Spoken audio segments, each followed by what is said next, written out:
when is this starting? 7:30? We start Sunday. Sunday. Inshallah. طيب الحمد لله والصلاة والسلام على رسول الله. أما بعد. بفضل الله we have concluded Surah Al-Nisa last Friday, and today inshallah we start with Surah Al-Maeda.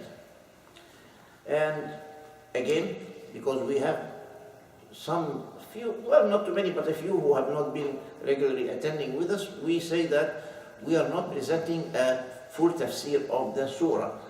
I am just simply giving some thoughts about specific verses that I choose, and then we move on from them one by one.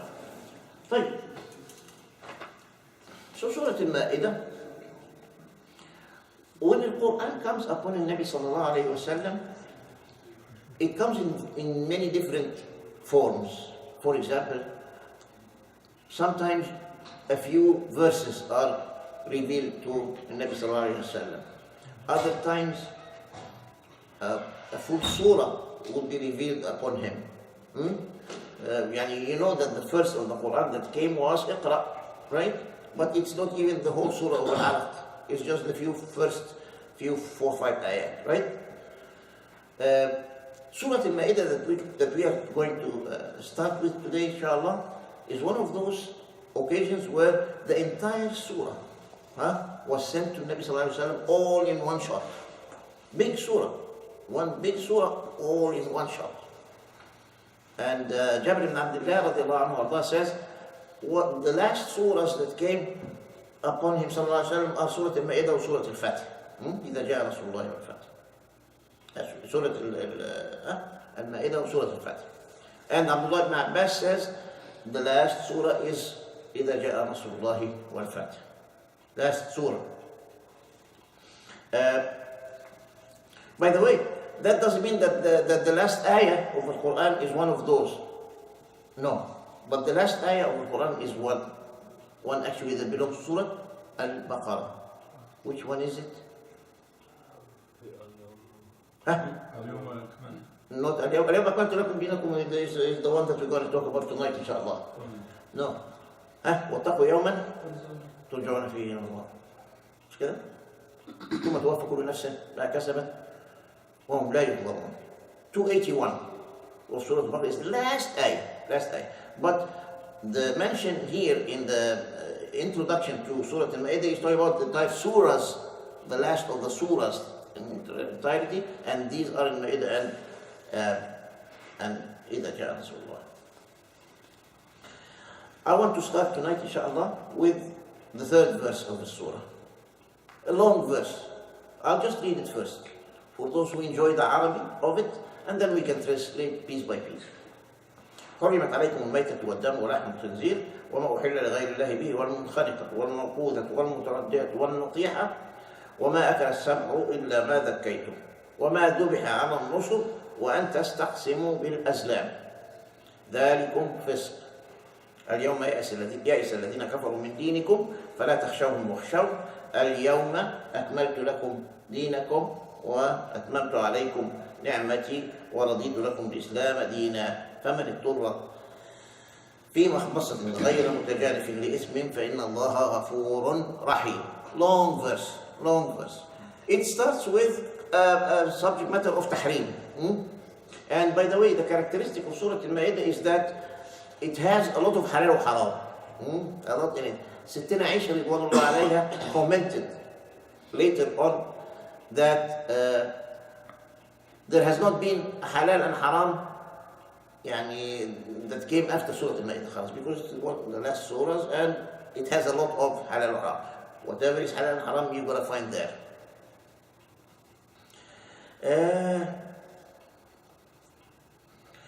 Al-Maita is an animal that dies, by itself. Just by natural death or what have you, but it is not slaughtered.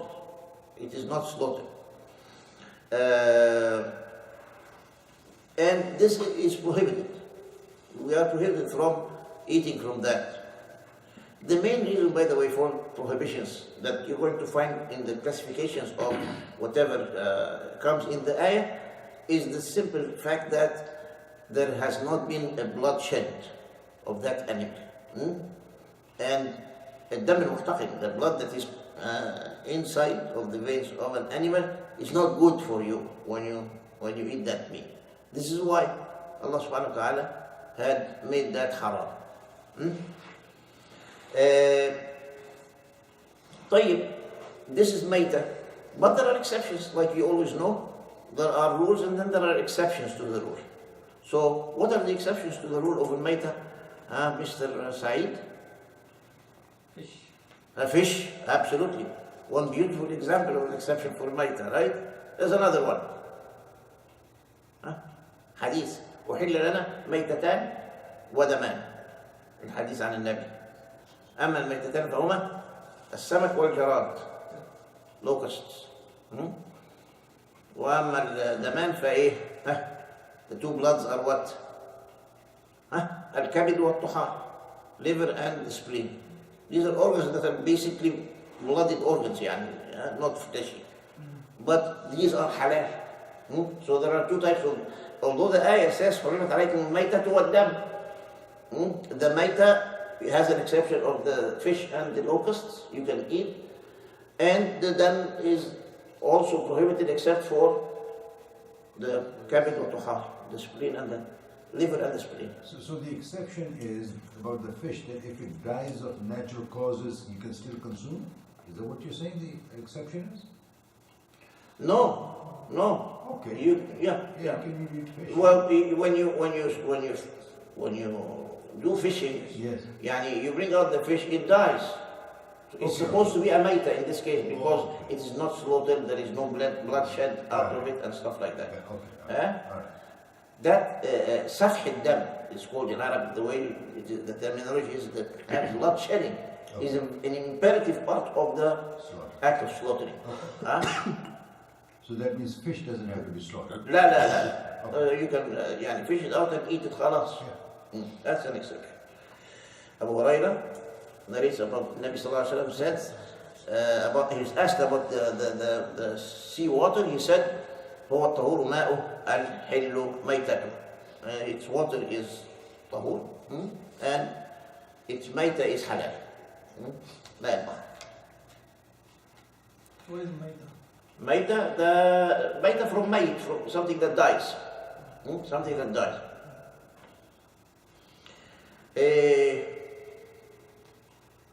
ميتة والدم ولحم الخنزير. لحم الخنزير. Some people get into لحم الخنزير and say, okay, we make a distinction between the لحم and the يعني شحم الخنزير. You know, the شحم is the, what is it? The fat. So they try to make a distinction between the flesh and the fat of الخنزير. معظم العلماء are in consensus that both are to be avoided. لحم الخنزير, شحم الخنزير, anything of that is haram. Is haram. Khanzir is what? Khanzir is pig. Okay. Then Allah subhanahu wa ta'ala says, وَمَا أُهِلَّ لِغَيْرِ اللَّهِ بِهِ وَمَا أُهِلَّ لِغَيْرِ اللَّهِ بِهِ. What is that? Mr. Saim, وَمَا أُهِلَّ لِغَيْرِ اللَّهِ بِهِ. What is it? What does that mean? That which you slaughter for the name of other than Allah. In the name of Hubal, in the name of what have you, is haram. You cannot even make in the name of my late father's, all of this is haram. Because الإهلال يجب أن يكون لله وحده. بسم الله والله أكبر is the standard form. بسم الله والله أكبر, and the act takes place. فما أهل لغير الله به is haram, and this is again consensus. There is no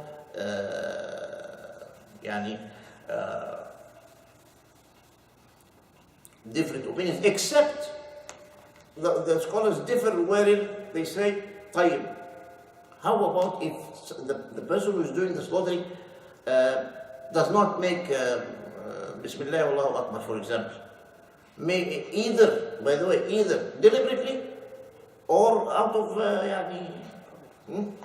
forgetfulness.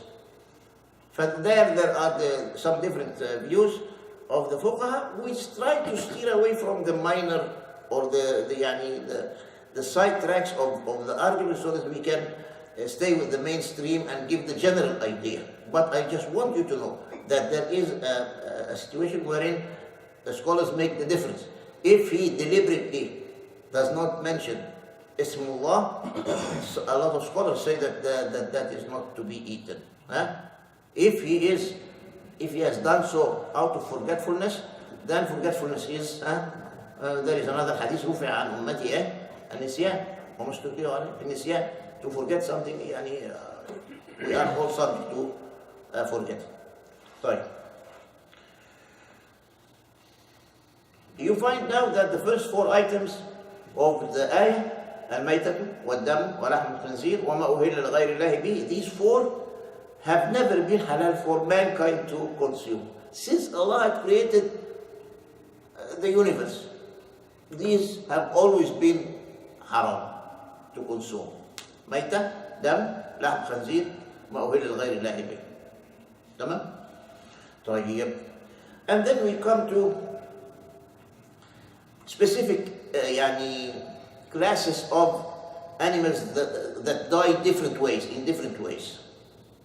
So the ayah mentions al-munkhaniqa, which has been asphyxiated. You cause it to die by preventing it from breathing. It dies this way. It's called munkhaniqa. Min khanaqa. Khanaqa, the Arabic verb, fa'ala, is to suffocate. Al-munkhaniqa is haram. It's not a form of getting life out of an animal to be consumed by humans. Munkhaniqa is haram. Does it have to be deliberate or incidentally? It doesn't matter. For example, the animal may be tied with a rope that it turns itself and goes around it. It suffocates. Still is a munkhaniqa. Doesn't matter. It's not allowed. It's not allowed. Al-mawquza بالذال. What is al-mawquza? What is al-mawquza? Anybody? Al-mawquza is that animal that dies by being beaten by some heavy object. A blunt object that hits it and it dies. Again, notice the lack of blood shedding in this case, and again that's the underlying cause of this treatment. And then again, I want you to know that there is a lot of talk about these things, and we're just saying the outlines here. For example, you're trying to use a spear, like the one that Suhaib does in Mecca in the old times, according to Sheikh Amr, right? And you're trying to hit the animal but to hunt it and eat it. But then instead of it hitting it that way, it hit it sideways, and by the force of the blood force of the hit itself, it dies, for example. You can hit an animal by a stick and it can fall dying. That is mawquza. That is not halal. That is not halal. طيب. Al-mutaraddiyah. Then we have al-mutaraddiyah. What is al-mutaraddiyah? Al-mutaraddiyah is the animal that falls from a height to its death. An animal that falls from height to its death is called al-mutaraddiyah. Again, is not halal. It's not halal. Al-natiha. Al-natiha from the verb nataha. What is nataha in the Arabic language? It's a verb that is preferably referring to an animal behavior, which is butting horns or heads, and that's a practice between animals to establish superiority. And an animal can hit another and it can die out of that head trauma. That's called a natiha. That natiha is also haram. It's also haram. وَمَا أَكَلَ السَّبْعَ, and that which a beast had eaten. A sab, I couldn't find any better word than a beast, because it is really not a specific animal, but a generic group of wild animals. a lion, a tiger, a leopard, a wolf, what have you, these can all be classified as سباع. تمام? So any animal that has been eaten partially, even part thereof, and left dead, the rest of it is no good. And you cannot come and say, okay, I'm just going to clean out the part that has been eaten by and no, does not work. The entire animal this way is again haram. Then Allah subhanahu wa ta'ala gives you an exception. إِلَّا مَا زَكَّيْتُمْ. There is an exception here. And that refers to the situation wherein of the above classifications that we mentioned, if you manage to catch the animal while there is still life in it, موقودة, متردية, نطيحة, all of these, and you can still find some life, signs of life in the animal, then you can say Bismillah, Allahu Akbar, and you can slaughter it and you can take it. And it works. That is halal. That is halal. Again, I want you to just get a feel of the fine-tunings that can take place in these situations, wherein a lot of ulama would go into the fine-tuning of what constitutes life. To what degree are we talking about? Some people will say if it's making any jerky movements, then there is still life in it. Others will say if it still has a vision that is defined vision, it is alive, and so forth. But again, التزكية هنا means that you have a chance to catch it before it expires and manage to do the actual slaughter. Then and only then is it حلال. تمام؟ طيب.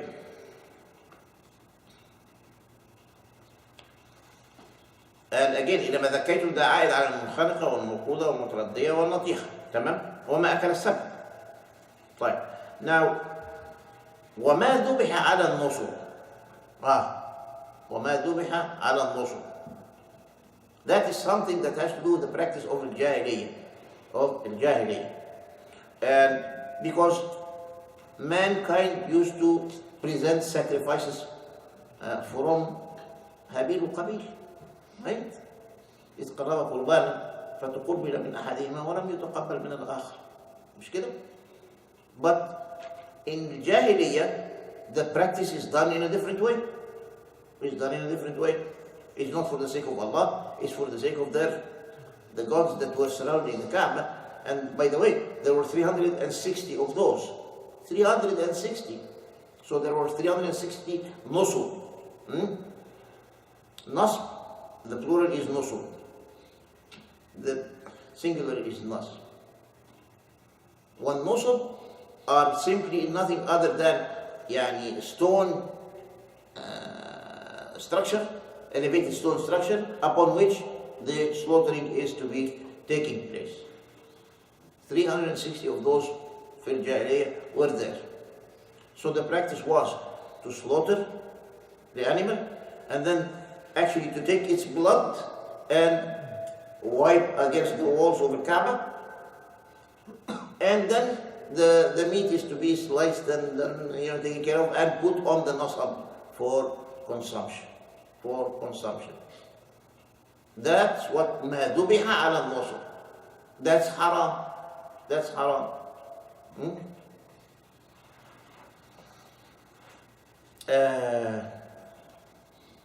Why is it haram? Why is it haram, ya Sheikh Rohan? Why is it haram to eat وذبح على النصب? Because it's done for the sake of other than Allah. It's a form of what? Shirk, right away. It's a form of shirk. No, Mr. Sheikh. In the same vein, back from our part of the world, there are at times celebrations in honor of a supposed to be a saint. A what? Saint. No. And a lot of food is distributed. Right? With meat included. No. Now, I cannot say whether the person who is sponsoring the feast, is he doing simply for the sake of Allah to feed the needy, Or is he associating that with his perceived saint? What about the common people who partake of that food? That's a very good question. That's a very good question. Well, part of our duty towards our deen is تحري الحلال. يعني making sure that we look into the source or the way something is being prepared for us. تمام? So if you have that knowledge, then you can tell. If you know that, if you know for a fact that that has been done this way, ذبح على النصب, then you don't eat of it. Then you don't eat of it. Even the fact that it is being sponsored أيوة. because it is perceived to be a celebration in the name of a particular saint, that in itself is kind of shirk. You said it. Okay. You said it. It's a form of shirk. So that's it's best to stay وَمَا away from it. أُهِلَّ لِغَيْرِ اللَّهِ بِهِ. If for anything other than Allah, that's the power of that verse. وَمَا أُهِلَّ لِغَيْرِ اللَّهِ بِهِ. Anything that is being presented for the sake of anything other than Allah, excluded. Is excluded. طيب. And then you come to the part about وَأَن تَسْتَقْسِمُوا بِالْأَزْلَامِ. وَأَن تَسْتَقْسِمُوا بِالْأَزْلَامِ. What is that أزلام بقى? Again, it's another Jahiliyyah practice. Another Jahiliyyah practice. You know Al-Azlam, Mr. Ibrahim? The plural of Zalam is the singular? Okay. Who knows that? Torture? Huh? It's torture? Explain a little bit, Shahid. Torture means like you try to abuse the animal. No, it's not an abuse of an animal. Actually, it has nothing to do with an animal this time. Al-Azlam are basically cups. In its most commonly known form in Al-Jahiliyyah, before Islam, they used to have 3 cups. 3 أقداح, جمع قدح. 3 cups. And in one there is written, if'al, do. And on the second there is written, la taf'al, do not do. And the third one was left blank. And then somebody who wants to do something, they would come and for the aliha, and they would present them the aqdah, and they would choose one and see what does it say. If it says do it, they go and do whatever they want to do. If it says don't, they don't. What if they pull the blank? They do over. They do over. That was the practice. That was the practice. Shirk. Again, shirk. Why is it shirk? Because you're putting the choice of your action in the hand of the kahin that's presenting those aqdah to you. مش كده؟ and that is أن تستقسموا بالأزلام. الاستقسام هو طلب القسمة. طلب القسمة. You see, we say يجب أن نرضى بما قسم الله لنا. We say that what Allah subhanahu wa ta'ala had chosen for us is what we accept. Here you are asking for that istiqsam through a practice that has nothing to do with Allah. Haram. Haram. طيب. With this one here, what do we do? First of all, Al-Ayah says, ذَلِكُمْ فِسْقٌ. All of these practices are transgressions, فسق. طيب. You want to do something that is in the way of Allah, طلب الاستقسام. You want to see what Allah wants you to do. You do it or you don't do it. What do? You pray to Raqqa. You istikhar على طول. You have the tools. You have the tools. The Nabi sallallahu alayhi wa sallam taught us. If you want to do something and you don't know, you do istikhar. And I know of people sitting right here who have been doing istikhara day in and day out for matters that are decisive in their lives. And by the way, you don't have to do it for something that is so major about relocating or getting a job or leaving it or this or that. Even the smallest actions. Nabi sallallahu alayhi wa sallam make istikhara if you would buy new pairs of shoes or not. مثلا even the least, meaning that this practice was such a common thing for Muslimin that has dropped from practice actually in our times, unfortunately. Because what happens there is that you are seeking Allah's choice, and Allah, when you do this, will give you the signal of which way you want to go. Salat al-istikhara. Salat al-istikhara. ركعتين بس then we have to add يا شيخ شكيب من غير الفريضة. ركعتين من غير الفريضة يعني متفرد. ما ينفعش تصلي الصبح وتقول دول استخارة. It doesn't work. These are separate, special rak'ahs that you do for al-istikhara. And then you make a dua after that. Who knows the dua? I'll read it for you. Try to remember as much of it as you can. If you don't, go back and see it in books, Google, anything. You have to know this dua. You have to know, and you have to practice it.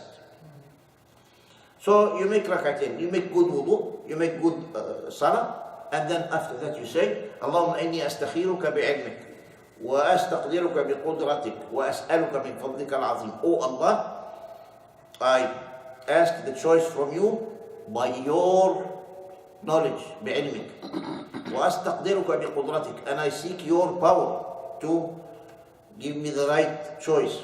Wa as'aluka min fadlika al-azim, and I ask you from your great bounties. فإنك تقدر ولا أقدر. You can, I can't. وتعلم ولا أعلم. You know, I don't. وأنت علام الغيوب. And you know all that is unseen. وأنت علام الغيوب. اللهم إن كنت تعلم أن هذا الأمر. If you, oh Allah, if you know that this matter, and then you specify the matter specifically, that me taking that job, or buying this car, or marrying this woman, what have you, you specify it. خير لي في ديني ودنياي ومعاشي وعاقبة أمري. يعني if this is good for me in my dunya and in my deen.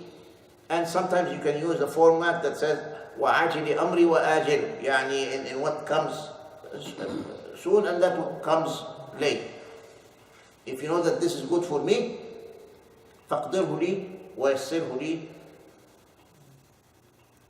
ثم بارك لي فيه. Then make it happen for me and make it happen easily. Make it happen with ease. ثم بارك لي فيه, and grant me bounty in that choice. And then the opposite is said, اللهم إن كنت تعلم أنه شر لي, again في ديني ودنياي وعاجل أمري وآجله, فاصرفني عنه, then let me steer away from it. واصرفه عني, and have it out of my way. واقدر لي الخير حيث كان ثم ردني به, and then choose what is good for me, O Allah, and have me content with your choice كمان. شوف الدعاء, beautiful dua, beautiful dua. Let me read it for you one more time. Try to catch as much as you can of it. اللهم إني أستخيرك بعلمك وأستقدرك بقدرتك وأسألك من فضلك العظيم فإنك تقدر ولا أقدر وتعلم ولا أعلم وأنت علام الغيوب.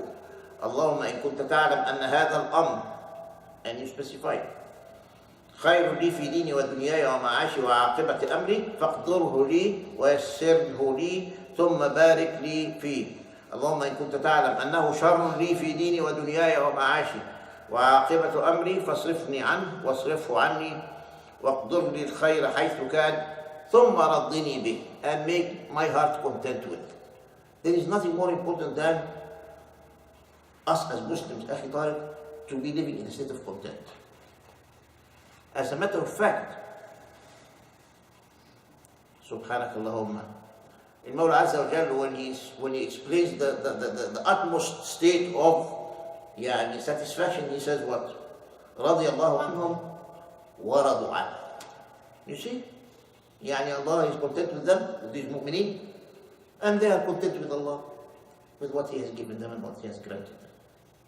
That يعني reciprocated state of content is the utmost of all. Is the utmost of all. And one of my very famous scholars, rahmatullah alayh, when he used to explain this part about matters, of rida, he always used to go to a verse of poetry in the Arabic language, talking about loving somebody, and how is it a source of torture if you love somebody that doesn't reciprocate. مش كده? It's a torture, state of torture for us humans.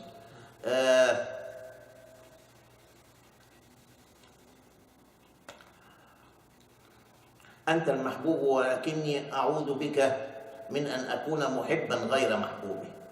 The shair is saying, you are the one who I love. Oh Allah, but I seek refuge of you, that I would be loving you and you would not be loving me back. ولكني أعوذ بك من أن أكون محبا غير محبوب. مش كده؟ طيب. فرضني به, make my heart content with your choice, Allah, for me. What more do we need? You have this istikhara, akhi. There is no reason for us not to practice it, wallah. And make it a habit all the time. And what you do is usually what I learned is give yourself a chance to stay where you have made the salah and you have made the dua, right? After the salah, stay for a few moments there and let your heart get the pulse of what it feels. Are you inclined now to go towards one way or the other? Whatever your heart is content for is then a signal from Allah subhanahu wa ta'ala that this is the good thing for you to do. Istikhara. Istikhara. What has been told to me that you do it at night time before you go to bed. Anytime. And then when you sleep, Absolutely. you wake up, you have an idea. That also works. Also, and by the way, one thing is that you don't have to have a direct feedback at that instant. It doesn't have to happen this way. Sometimes you do it and you come out neutral. You still don't know.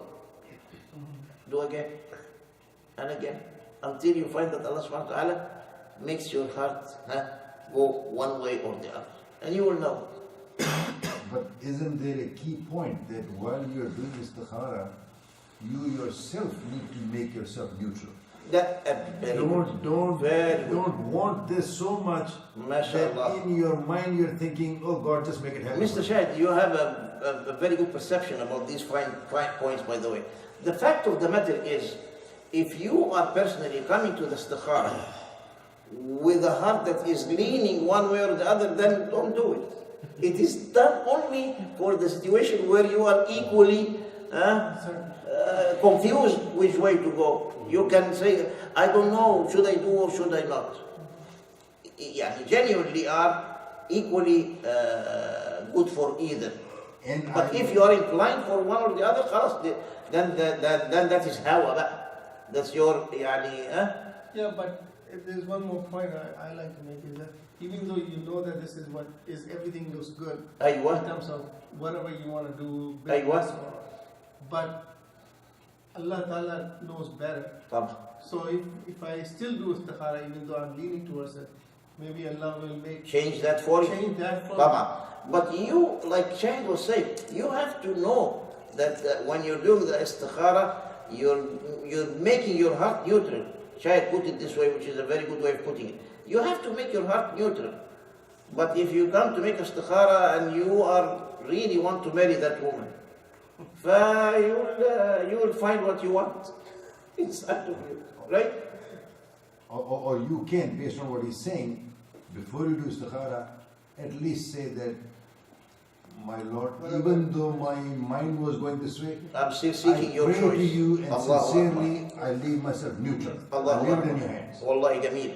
Jameel. This is beautiful understanding, Shaykh. Beautiful understanding. طيب. And then the ayah continues. اليوم يائس الذين كفروا من دينكم. The disbelievers have lost hope. يائس الذين كفروا من دينكم, meaning what? Meaning that they have no hope that you would be going back, leaving that deen. So they lost hope of that.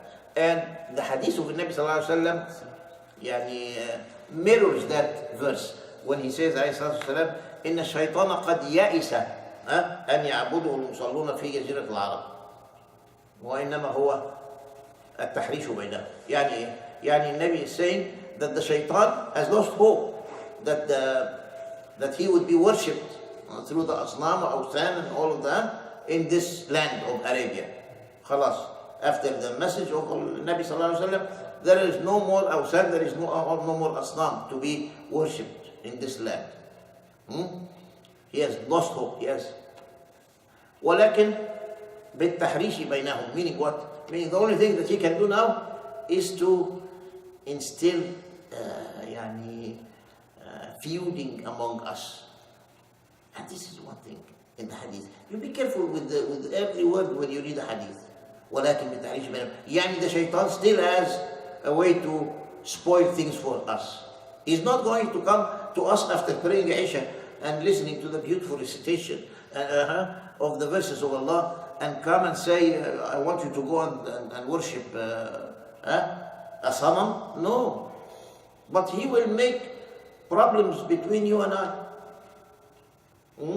Because إفساد ذات البين. You remember when we were talking about Surah Al-Nisa and we talked about Islah ذات البين? Remember that? And I gave an example that Ruhan found quite entertaining about even lying for the sake of bringing peace, right? طيب, Islah ذات البين. That shaitan is going to continue to make feuding between us.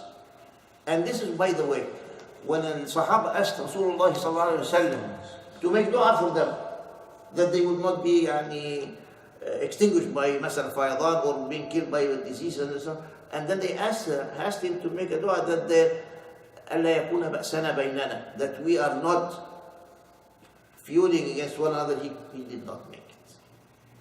He did not make it. He knows. He knows. And it is really, if you look around you, even if you look through the history of Islam, you find always بأسنا بيننا أخي. We always do that. You come to the masjid, you find people, Subhanak Allahumma Rabbi. Why are we gathering here on a Friday night instead of going out and going to the movies or sitting home watching television or something, except to listen to قال الله وقال رسول, to have a majlis. I told you about this majlis. نزلت عليهم الرحمة وغشيتهم السكينة وحفتهم الملائكة وذكرهم الله في من عنده. All of this will happen to us just by sitting here. مش كده؟ بس والله you find that he doesn't miss a beat, الشيطان, to create fitna among us. Create fitna, whichever way. You know what? Before we started, we took a decision about when we want to pray Isha. You know that this could spark something that would create a huge fight. Wallahi. And it did. And I have seen it happen many times. Subhanallah. And I told you about the other example. And it's coming very fast, Ramadan. Every time before Ramadan, when we start the Taraweeh, how do you want to pray Taraweeh? And one group will say this, the other group will say that, and they will fight, and one group will take offense, and they will even not come to the masjid throughout the month of Ramadan. They will go and pray somewhere else. Why? Because we pray Taraweeh 8 rak'ahs, and they would like to see it done 20. Subhanak Allahumma Rabbi. Subhanak Allahumma Rabbi. All the time, and I keep reminding myself, and I remind them, Ya Jama'ah, if you come during the night of Ramadan and do Salat Isha and say Assalamu alaikum wa rahmatullah and go home, you have done for the night, khalas. You have done what is needed. Ya fard, khalas, addit. The Salat Tarawih in its entirety is a nafilah. All the Tarawih that goes with it is a nafilah. And I told you before, and I'll repeat again, Nabi sallallahu alayhi wa sallam had not done that except for 2 nights. 2 nights. And on the 3rd night when the Sahaba tried to gather to pray after, because he saw him in the night of Ramadan, after Isha, go back to his house and then come back out to pray. And the first night they followed And the second night the gathering got bigger. On the third night, even the entire Medina gathered. Maybe they didn't come out. And they asked me, Rasulullah, you did this and now you're not coming. Why? He said, I didn't want it to be mandated upon you. خلاص ما هو يعني you see تخفيف يريد الله بكم اليسر ولا يريد بكم العسر. If he had practiced it all through, then it is خلاص بقى, it's a mandate for all of us. But he didn't. And during the time of Abu Bakr, it wasn't يعني practiced in any formal way. يعني people would pray the Tarawih single here and a double here and a few there in the same masjid. And it was only late after the second year of Umar's reign that with his he's a man who was a brilliant manager, Umar ibn Khattab. Forget about Amir Mu'mineen, brilliant manager. He just came into the masjid and looked upon the people praying this and just made one statement. لولا اجتمع هؤلاء على قارئ واحد. مش كده?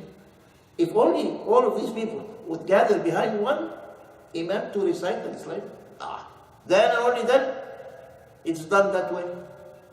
مش كده شيخ معاذ؟ طيب. And by the way, you go to Mecca, you go to Medina today, and maybe our Sheikh Amr, because he travels a lot, and he knows that, you know that they will pray at Tarawih there for 20 rakahs? They do. مش كده شيخنا? 20 rakahs they do it. Allah, and we are praying with 8 here. Why? There is a reason. And again, the flexibility of this deen. It's because that on those nights that the Nabi sallallahu alayhi wasallam came out and prayed, he did only 8. He did only 8. And that's why we're choosing to do it 8. And different countries have different, I know that in Pakistan, I think they do 20s. Yeah. I know that in Egypt, we prefer the 8. مش كده? We do the 8 all the time. But يا أخي, بالله عليك, يعني, is this a reason why we should be having our... Should we be like a natiha? لا حول ولا قوة إلا بالله. لا يا أخي والله. Shouldn't. Battering rams? أي والله. It's exactly that. And you will find many things that are يعني significant of the hadith, ولكن بالتحريش بينهم. Instilling feuds among them. And I have seen so many times people who are, Bismillah, mashallah, pious guys, but they will not pray behind one another. Allah, ناس حملت القرآن, they are حافظ, and they don't pray behind one another. ليه يا أخي why? يقول لك because when he prays, he holds his hand like this, and he should hold it like this. Allah. لا بأ. طيب, indeed, there is a support to each of these positions. Shafi'iyya, Hanafiyya. طيب, but does that create a situation wherein, no, we should be feuding? لا. Because Islah that al-Bayn is a faridah, and the Tarawih is a sunnah. And one of the bad fiqh practices انك تقدم السنة على الفريضة, النافلة على الفريضة, to bring one nafila ahead of the faridah, which is collective good terms among the Muslims. That's the faridah. The unity of the Muslim group is a faridah. طيب, I think this is enough inshallah about this one. Then Allah subhanahu wa ta'ala goes to the exception, the last exception,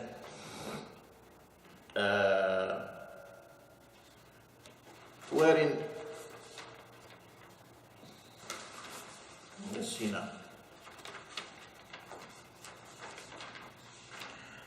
We mentioned that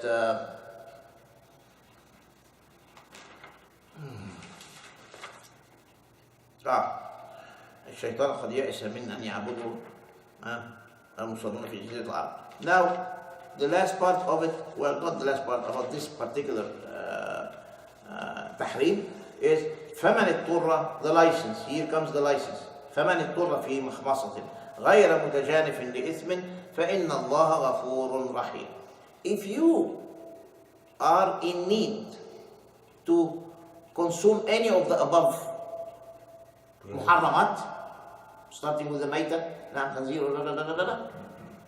all the way, then you are given a license. You are given a license.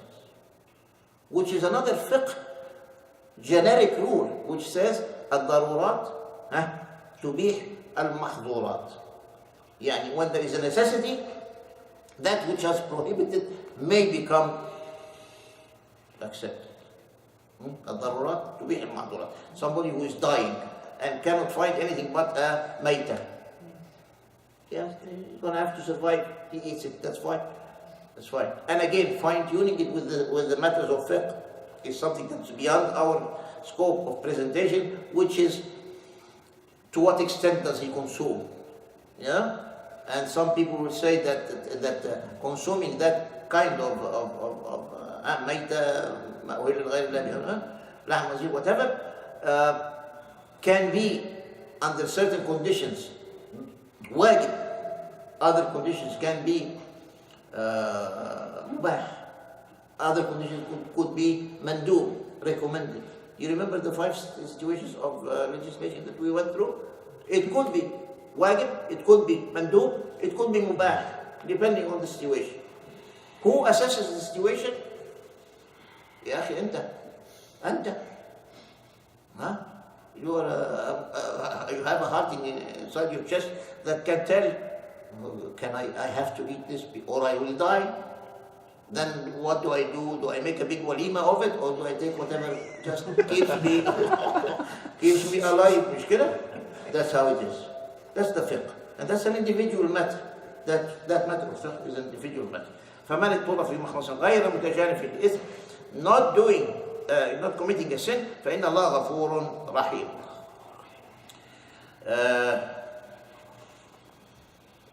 غير متجانف للإثم. يعني not committing a sin ازاي يعني؟ Okay. This is a license, right? To consume that which has been prohibited otherwise. But suppose you are traveling for a cause that is a sinful cause, and then you cannot find food, and then you eat this. You are not then غير متجانف للإثم. No. Because the rukhsa does not apply except for that which is halal. You cannot apply it to that which is haram to start. The intent is haram, then the rukhsa cannot be accepted. You see the difference is explained? No. What is that sinful? Ma'asiyah. You are going down to commit a ma'asiyah somewhere. Ma'asiyah, a major sin. Right? And then you get lost in your car ran out of gas on your way to Vegas where you have plans. طيب. You gave him the direct answer. He had a question in my mind. I know. You gave him the answer. So please, turn go to Oregon. Go to Washington State. No Vegas. القاعدة هنا إن الرخص لا تنال بالمعاصي. الرخصة لا تنال بالمعصية. الرخصة لا تنال بالمعصية. طيب.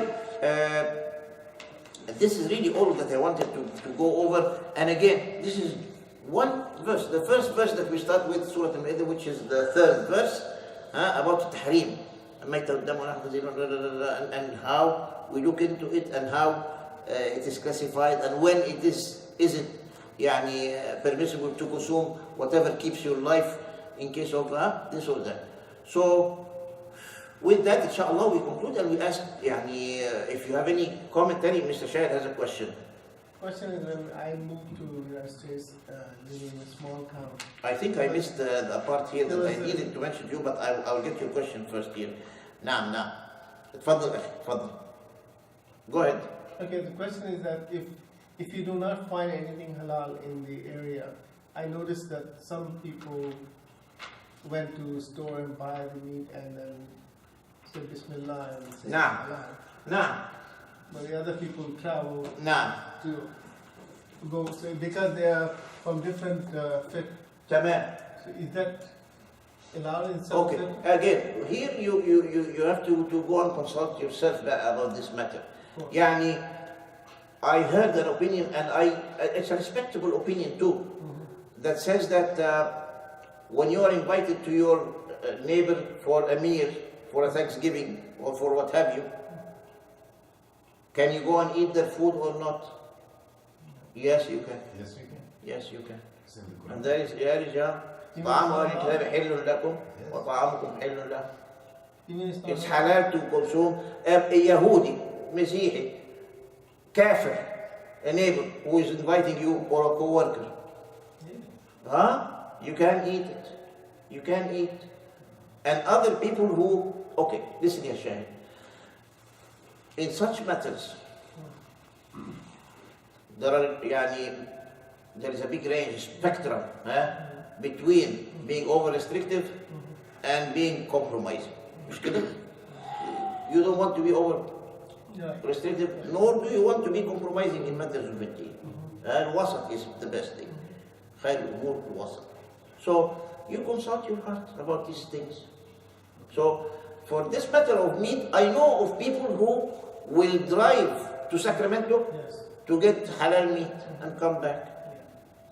If you are comfortable this way, you do it.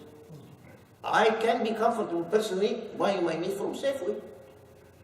Me too. I do. Yes. Yeah.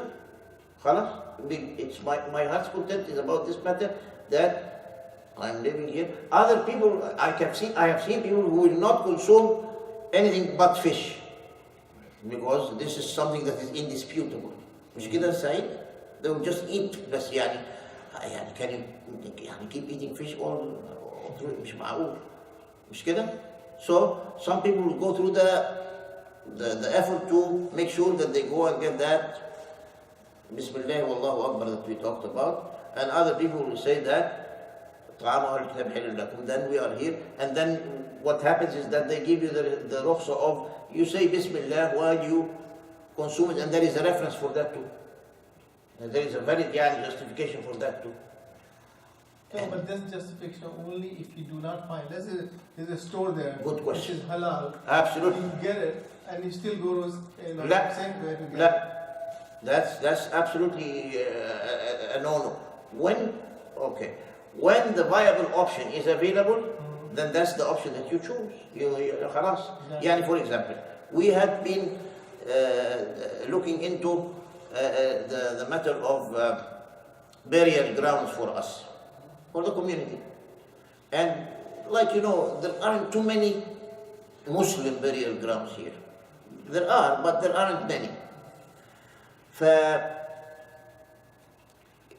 Do we bury our dead in grounds that are having mixed? Walla we have to go for all Muslim burial ground. And we had to study. Actually, you had a committee of 3 working on it for 6 months. I was one of them, looking into all the views and the matter of the fuqaha and everything else. And we came to the conclusion that if there is a burial ground that is for Muslims, then you're not supposed to bury anywhere else. This is where you should bury your dead. And all Muslim bury. But if there isn't, then we have places here, like for example, we have in Memory Gardens in Concord. What they do is they have a little bit of an area specified for the Muslim people. But the entire is not. It's not. And then you get into, again, matters that require a matter of judgment, of fiqh. For example, there is one very common, very well-known burial ground that is for an exclusively Muslim community that is very poorly managed. And the service there is, rock bottom. Then you ask yourself, what do I do now? When Memory Gardens provides a clean-cut service there with the bobcats that come and dig the thing and put in, they do things perfectly. We were there, Shahid, right? We were there with the... Yes, we were there. But what difference does it make? Whether it's... Good question. What difference does it make? It's the way you are burying the, You are doing your stuff if you have absolutely done correct. your stuff, No issue there. Wherever What it difference is, does it make? Who answers this one? Sheikh Shakib has an answer for this one. What difference does it make?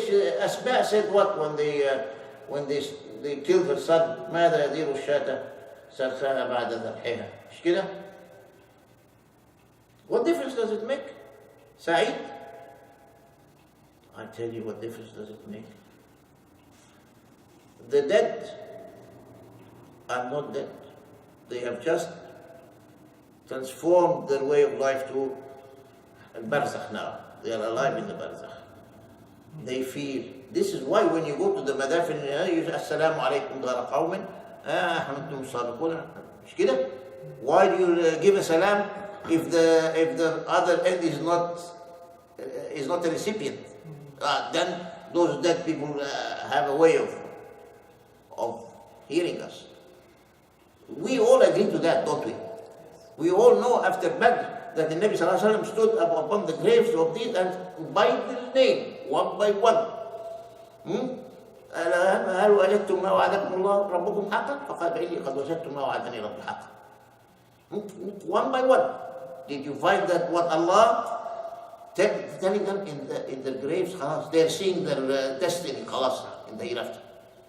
حتى أن عمر asked him, يا رسول الله, أتكلم قوما قد جيفوا? يعني are you talking to people who are already stiff bodies?